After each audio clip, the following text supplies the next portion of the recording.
In opposition to the last video that I made speaking about there being no truth, well, okay, what do we do about that? Let's see what we do about that, because we can say that there's no truth and we'll never find truth, and truth's an illusion, everything's an illusion, and this and the other. But just like Einstein said, it's a very persistent illusion, and so we are persistently here engaged in something, and so well, I suppose we best embrace the illusion then, instead of just decrying it, denouncing it. It's in our face, and we wake up to it every day. And so, well, what do we do with the illusion? In the early days of my spiritual development, when I was incessantly reading, enormous amounts of literature, I came upon something that Sigmund Freud said. And he said, it's shocking for humanity these days, not only that we've discovered that we are not the centre of the universe, i.e. the universe doesn't revolve around planet Earth, the sun doesn't revolve around planet Earth. No, planet Earth is just a tiny little speck amongst all this stuff. And so, shocking for people who were religious, who thought that the world was 4,000 years old and it was the centre of the universe, and God created it. The next major kick in the bollocks of humanity was that there is no God. The more we get sophisticated and the more we learn about other cultures, the more we realise how people all over the world have created their notion of God, whatever deity or deities that they've had.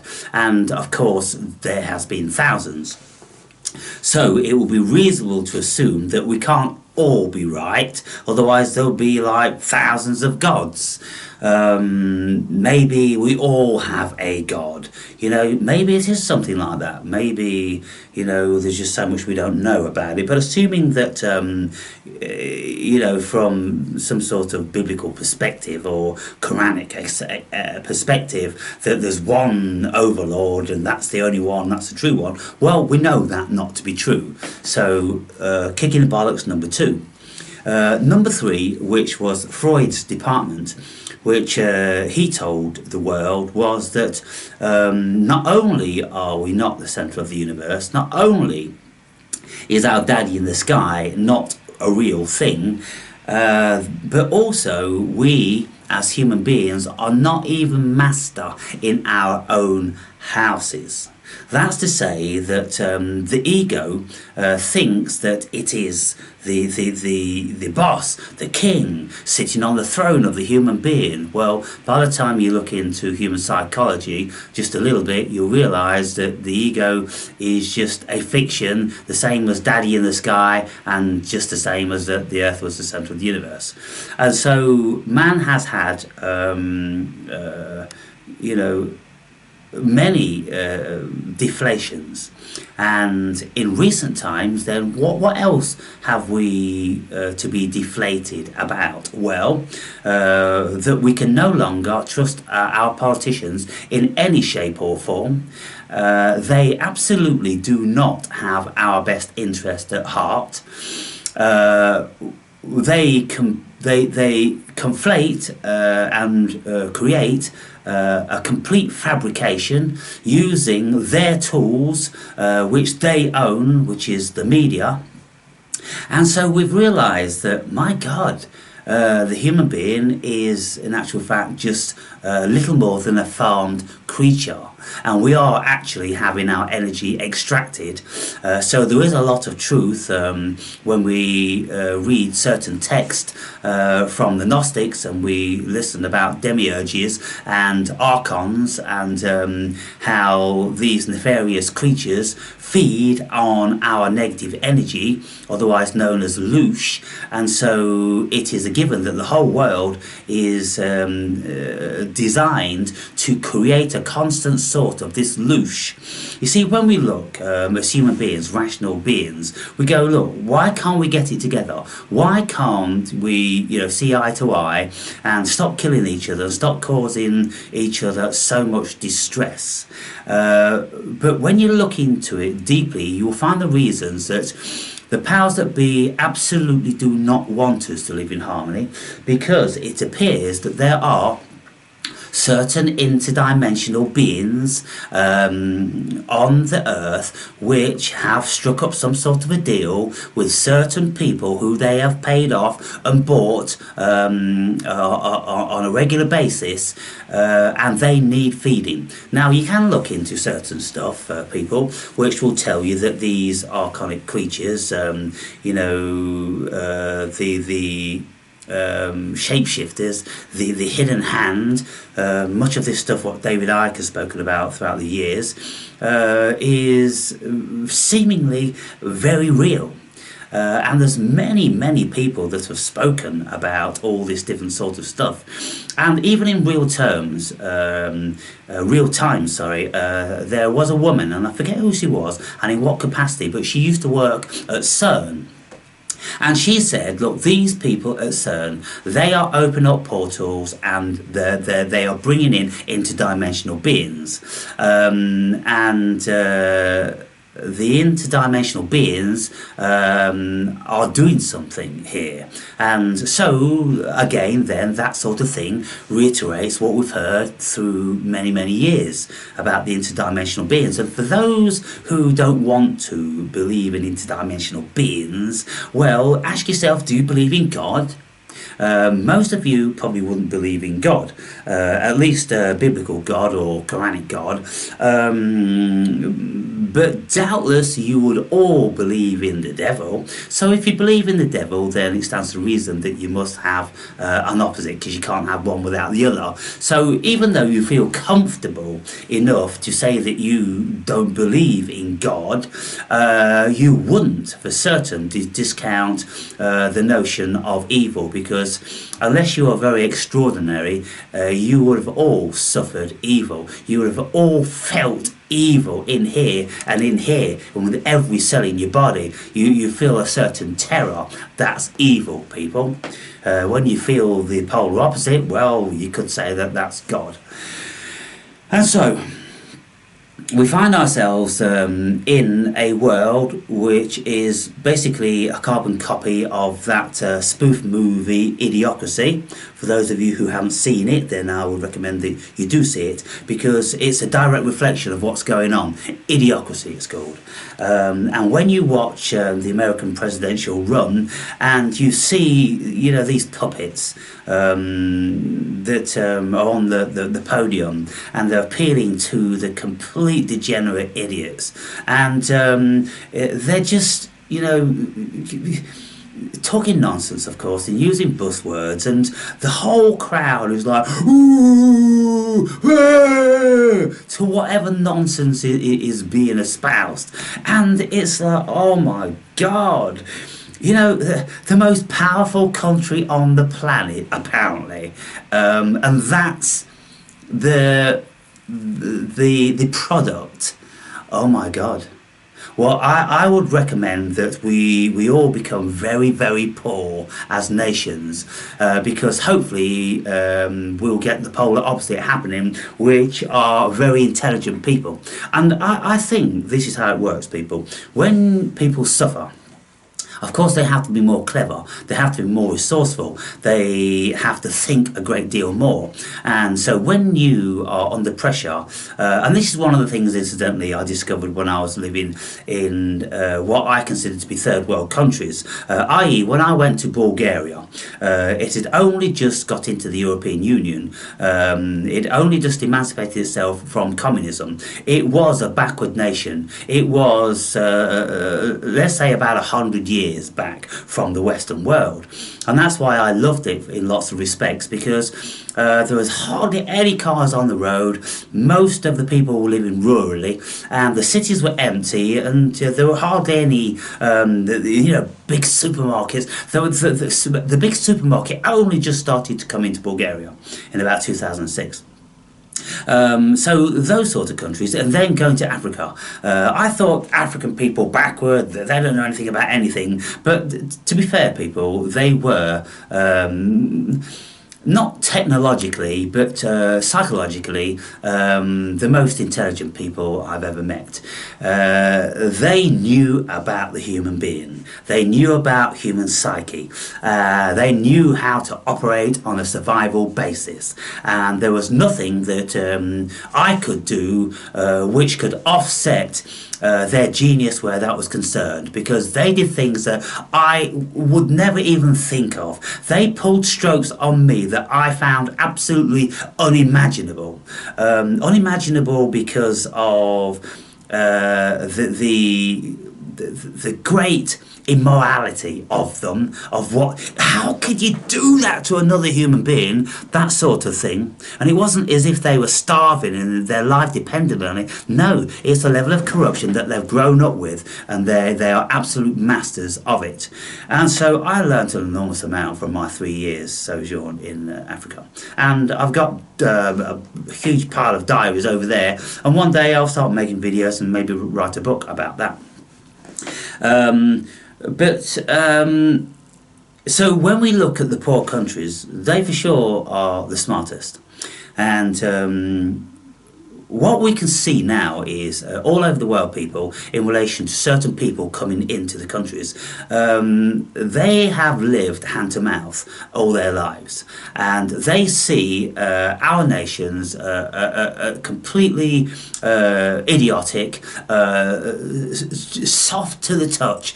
They are gonna be manipulating and bending us like we're putty in their hands, and you can see that they are already doing that. They're doing it. They've got the governments in their hands. They've got every conceivable force on their side, and you look to what avail, and you think to yourself, well, wow, if there is some sort of benevolent, distant vision that one day we'll all be coffee coloured and we'll all be living in harmony with each other, and this is just the beginning. This is just the teething problems of the introduction of these very diverse cultures and peoples, and there are going to be all different sorts of nefarious things happening. But lo and behold, within 50 years, 100 years, then everybody would be assimilated. There'd be no borders, there'd be no reason for any wars, and all these sort of things. I think that's what the powers that be sincerely believe on some level. Doubtless there are lots of nefarious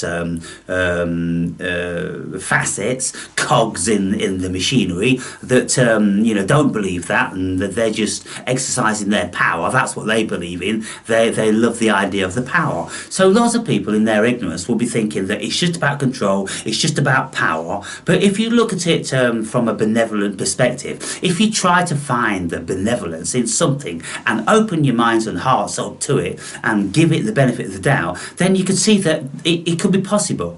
The whole thing about being liberal with the genders and all different sorts of human traits, just accepting, look, we are what we are. We're human beings and we do a lot of dodgy shit, and so therefore we just really should be more liberal with ourselves rather than being more fascist and non-understanding and punishing everybody because of the transgressions that they've made towards society.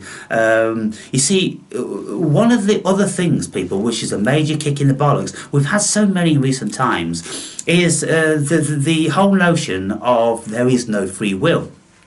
The more sophisticated we are getting, the more we are realising that there is, in actual fact, no free will, as most people see it. Because look, we are born into, let's say, a variety of soup. We are born into that soup. And so don't you think that it's just a natural happenstance that we are going to be ultimately smelling and tasting like that soup? Of course we are. We are that soup. We may think we're a pea or a piece of carrot or a piece of potato, but ultimately we're the soup.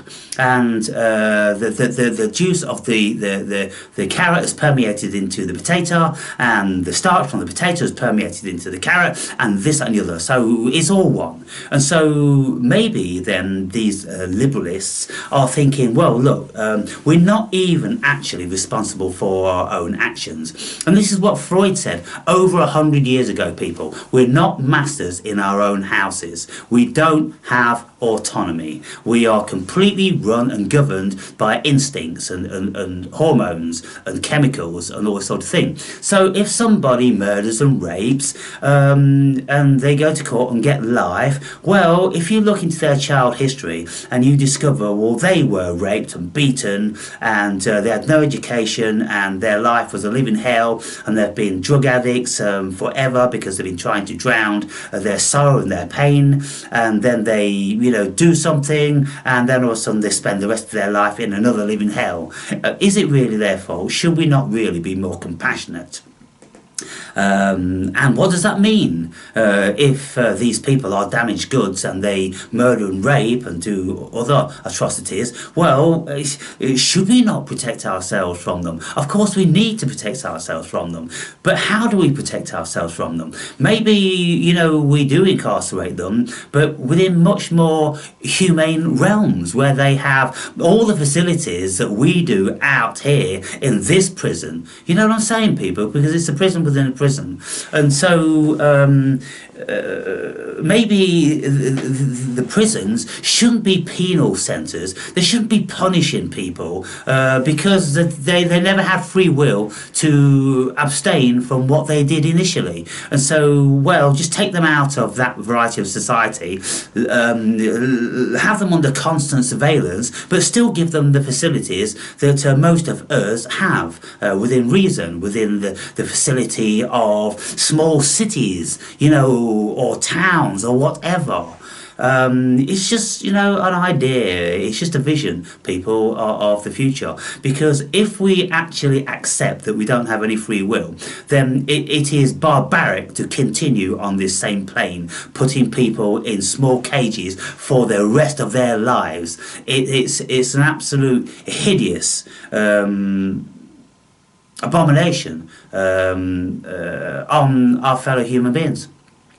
So there's lots of things that we've got to work out, but one of the things, like I say, we're working out is that we don't have free will. And so if we don't have any free will, then we are just automated. Now, it's pretty obvious to see that the powers that be know we don't have any free will, know that we're very easily automated, and so that's what they've been doing. And so we, of course, now look at ourselves and go, well, we're little more than cattle. We're being prodded to go this way and to go that way, and enticed to come this way and that way by a handful of hay and all this sort of thing. We're being treated no different to beasts in the field, people in the day, with a little bit more of a level of sophistication.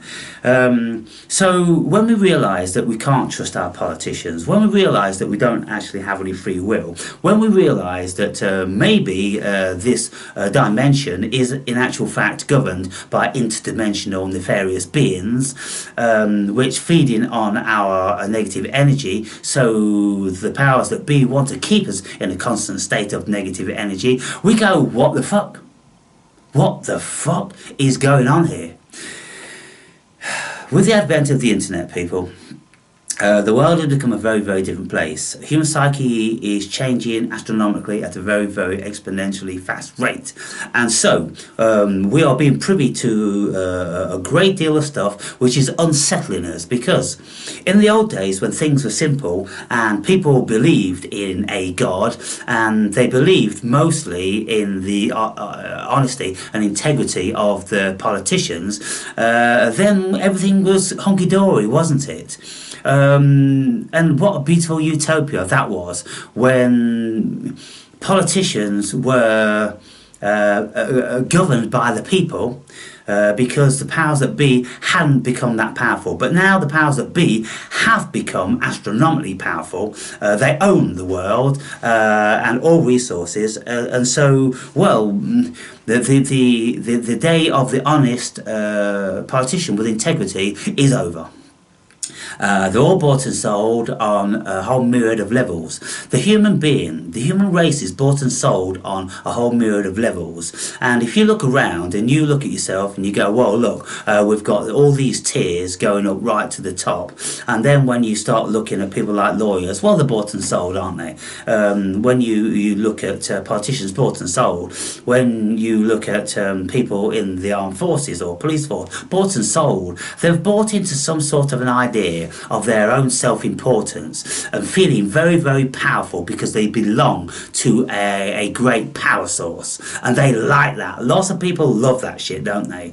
Even traffic wardens love it because they're a member of the government and they wear this silly peaked hat, and you know, they have to look with their nose stuck up in the air. You see, that's the whole reason for these hats, people. Can't you see it? If you've got a hat with a peak on like that, it absolutely entails that you have to stick your nose up in the air and you protrude your chin as if you're very, very confident, you see, because that gives an aura of confidence to anyone you're dealing with. So when you're looking at them like that, your chin is forward, your nose is up in the air, your eyes are looking down. It's all psychology. Have you ever thought about that? That's why these stupid peaked hats are, you know, all over the fucking world. Good God.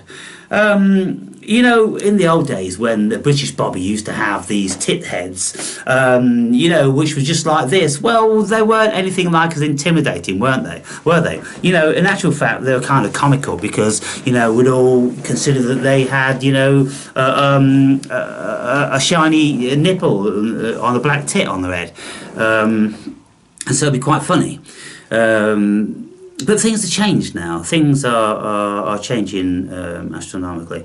And so what do? That's the question. What do we do? Now, you know what I do. I keep very, very balanced. I have exited that thing. I'm not being manipulated, and I'm not being driven, and I'm not feeling the pressure of the government, you know, keeping me in fear of losing my home and, you know, threatening my children and all this sort of thing. I'm out of that, people. I'm in a very fortunate position whereby I don't have to bother with any of that. Like I say, I found myself as snug as a bug in the fleece of the beast. And, you know, it took some doing, to be fair, like all things, people, because there are no free meal tickets. You know, you got to find your own particular niche and avenue. So I do that. Now I've got all the time in the world to look at the shitfest going on and to assess how I feel as opposed to how many other people feel.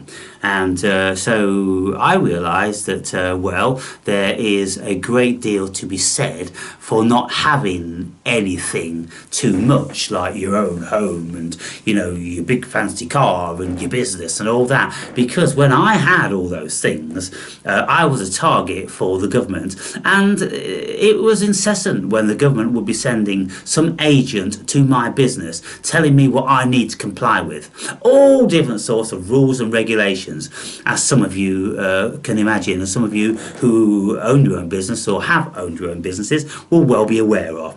There's just an enormous amount of stuff that we've got to do to protect our staff, and before you know it, then you realise that, well, all you're actually doing is you're working for your staff, because you've got to make sure that, you know, they've got this insurance and that insurance, and this is safe for them and that's safe for them, and they're all equal and they've all got human rights, and you've got no fucking rights as a business owner. No rights at all. You're just a greedy capitalist manipulating people and putting people in slavery. You know, that's how they treat you like. It's just an abomination. You try to set up a business, you know, to make lots of people reasonably affluent, and then you just get persecuted and you get financially penalised and bullied and threatened with imprisonment all the time as a business owner, people. And then if something should happen on the shop floor where somebody dropped a banana skin that they were eating, well, it's your fault. You should have put restrictions on people bringing bananas in to the shop floor. You should have strip searched people to ensure that they didn't do that. And that's a little bit of a stretch, people, but it pretty well is like that. It pretty well is like that. And so we find ourselves in this stifling shitfest, and we go, what the fuck is this place? Prison Planet. Prison Planet, we're finally realising it. When is the rest of the world going to realise it? I was listening to Russell Brand interviewing Neil Oliver. Some of you will be familiar with him. Now, Neil Oliver only woke the fuck up in 2019, and he even professes that he never even woke up then. That was just the beginning. Probably 2022 he really got it, and now, 2024, he's got a handle on the breast on things because he's done a lot of research. But there's still billions of people fast asleep. And they are going to be absolutely complicit in whatever their slave masters want them to be complicit with. And people such as you or I, thinking people, or people in the alternate media, so-called pundits, the like that most of us watch, well, I think their time is very limited. I really do, because when you look at how the alternative media really is becoming a force to be reckoned with, well, the powers that be ain't going to be standing for that, are they? And so you can see in recent times, tentatively, they've been trying to destroy certain people. And even now, they're calling, for Elon Musk to be put into prison for his, hate speech and certain misdemeanors and that and the other. It's never ending, and it doesn't matter how wealthy you are. You can be the richest man on the planet, but they'll still fucking put you in prison. They'll trump up charges and they'll put you in a fucking cage. Now, one thing that I will say is that I heard, and I don't know to the true extent of how this is a good thing, but apparently Zuckerberg has just confessed that during the pandemic, he was coerced by Congress, and I saw an interview of one congressman bringing the other to task, current members of the government in a high position, saying, "Did you coerce, Zuckerberg?" And they said, "Absolutely not." And now it's come out that Zuckerberg has said, "Yes, they did." So you can just see the barefaced lies, about everything. So we really do need to be absolutely 1,000,000,000% skeptical about absolutely everything that we hear, don't we? Because just a few yards down the lane, then it's going to turn out that, well, it was quite something else. And so we're bamboozled, aren't we? We don't know what the fuck's going on, because one side's saying this, the other side's saying that, some side's saying in between, and any other number. It's all out there. Everything you could ever wish for is out there. Everything that you could ever be terrified about is all out there. And we're in it. We are it. In actual fact, we're it. That's it. We're it. We are it. The human being. We are it. We are doing all of this stuff. And now I don't know whether there are nefarious, interdimensional, nefarious beings feeding on our loosh, or whether we are the interdimensional, nefarious beings. Who knows where we've come from? Who knows where we're going? Who knows how many more of us are out there, on different varieties of planets, different experiments, and, we could just be lab rats. Earth could be a laboratory, just like scientists have got rats and mice and monkeys and any other number of animal, and probably, human embryos and feces and babies and everything, growing in these Aldous Huxley's factories. And so I wouldn't doubt it. The human being is quite a tool, as we can see, because they are absolutely so complicit in all of this evil. Who does all this evil?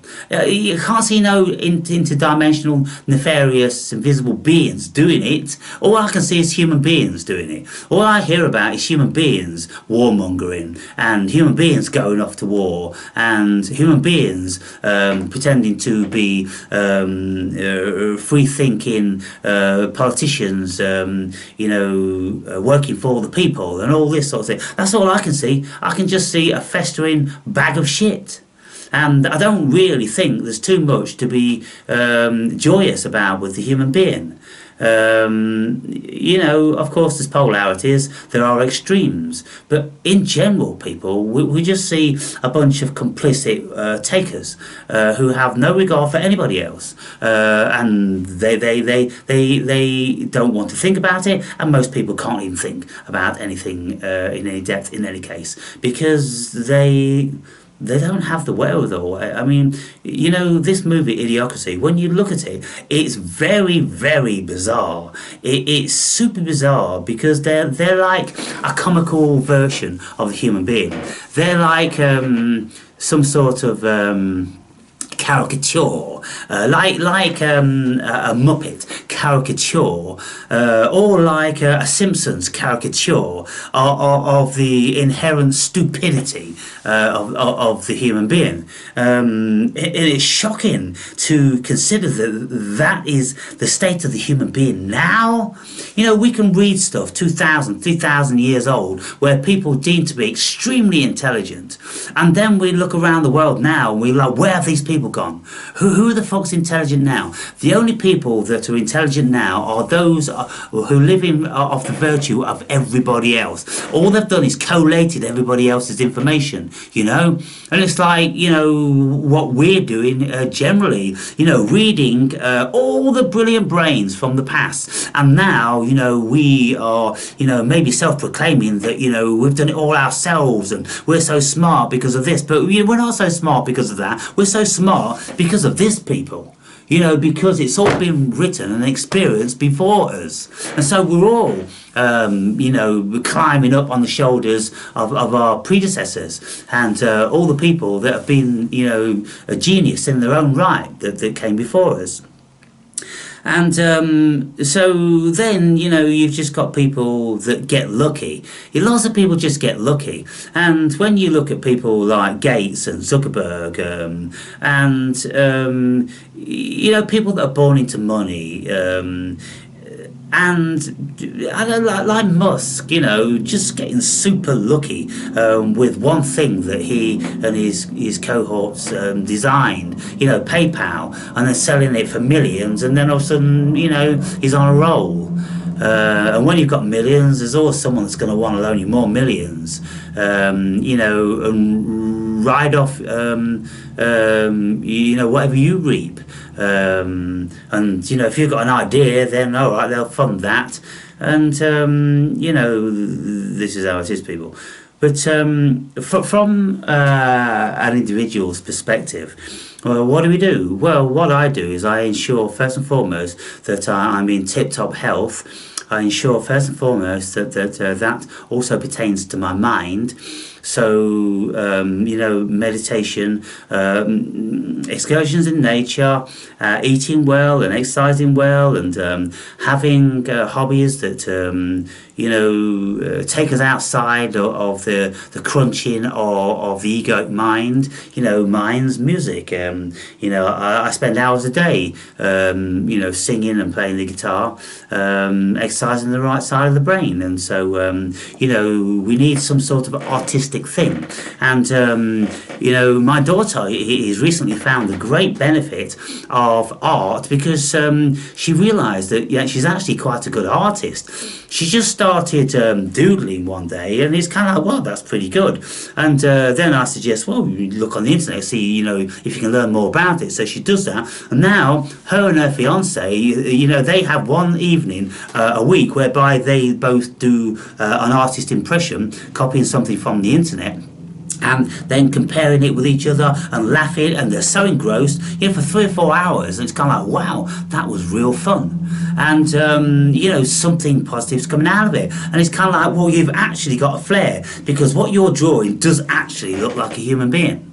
Whereby her fiance's, whatever he draws, looks like a Simpson character. It looks like a cartoon character, and I'm like, isn't that bizarre? How he's trying to do exactly what you're doing, only his interpretation is a cartoon character, where your interpretation is a true likeness of a human being. And so the mind is so unbelievable. And here's one of these people that doesn't have an internal dialogue, by the way. And, you know, It's apparent when you speak to him, because he never seems to have an original thought. But he's getting on in life, and he's a kind, loving person, and you know, all that sort of stuff. Just getting along in life. Yeah, I mean, I'm just, you know, free flowing here, just thinking of things that, in opposition to the doom and gloom, you know, we can keep incessantly looking at all this stuff. Okay, we'll look at it to know what's going on, but don't make it your life. Ensure that you do other things to keep balance. And, you know, it's always very, very handy to know what your enemies are doing. Keep your friends close, keep your enemies even closer. Yes. And so I'm an advocate for that. But, you know, there is a degree, and I've known in the past when I've been too deep in it, I've felt it, you know, in a psychological way, which wasn't healthy. And so I had to step back, and there's certain things that I just won't delve into anymore.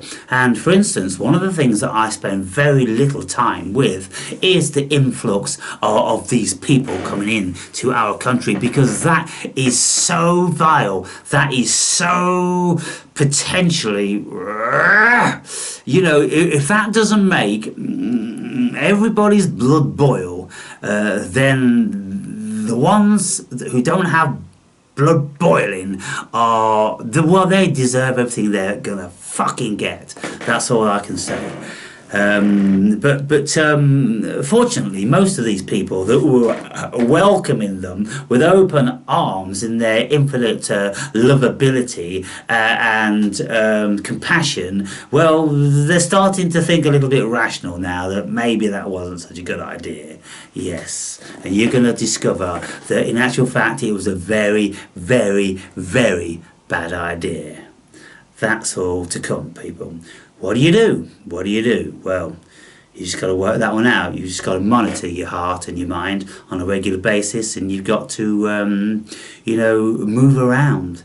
You've got to shift around, people, and you just got to ensure that whatever you're doing, you are keeping a healthy mind. And if you find yourself overly frustrated and angry and snapping and this, that and the other, then you got to leave it alone for a while.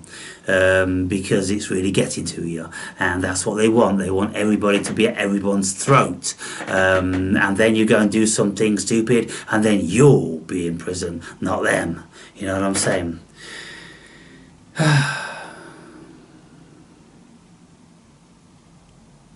So it's just been one major shock after the other for the human being. Now, on top of all what I've spoken about, then there's this simulation thing, that we're not even human beings. We're not. There's nothing real here at all.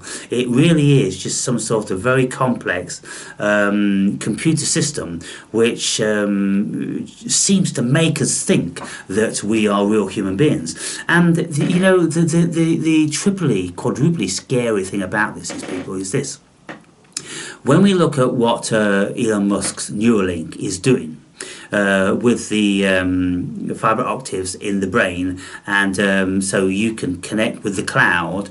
Well, he said in a recent interview, when people said, well, who's going to want a hole drilled in their brain and this put in, he said, well, you don't have to do that. It can be infused through the blood. And so, well, when we look into nanoparticles, and some of us would have learnt about nanoparticles in the blood from recent times, yeah, okay, so all those people that had that now have nanoparticles in their blood, and these nanoparticles are mini transmitters and receivers, and they are connected to the cloud. And so that's what's happening. That's what they want for the future, to these nanoparticles to be running through the blood, and that way then we don't need a Neuralink, because it's directly working in the brain. And so just like remote control, they can feed to you, you know, what it is that you're going to be picking up, receiving. Now, because we don't know how consciousness works, we don't know how the brain works, then we can't say for sure, how the brain does actually get its thoughts. Nobody knows where thoughts come from, but it seems that certain sectors of society in the scientific world are or do know more than we are told en masse. And so they're using this technology to manipulate us. And so there's lots of nefarious mind control stuff going on. And of course, this has been going on for a long, long time also. Starting back very prolifically with the bread and circus in Rome. And then, all the propaganda measures and mind manipulation and MK Ultra and all different sorts of stuff. And now the prolific propaganda and, oh boy. Where's it all going? But if you get too deeply involved in it, well, it won't fare well for you. So come back from that and make sure you're living healthy lives. You're keeping strong in the face of all adversity. And to help yourself do that, then of course you stay off the impurities as much as possible. You make sure you're eating well, you try to exercise, and you meditate, and you do all these things, because if your body is ill, weak, and not functioning, then you are the easiest target of all. And so if you don't want to be a victim, don't want to be a target, then there's certain things that you should be doing. And what I will say is, use your own discernment. Look at people who you think live healthy lives and try to work out how they are doing that. Yeah? And, for me, for instance, if you consider that I live a healthy life, well, I've told you how I've done it. And so, there is a bit of a template for some of you. Those of you that can't actually follow my template because of varying restrictions, then you take a bit of it, take whatever you can, and then apply it to yourselves. Alright, guys and girls, got things to do.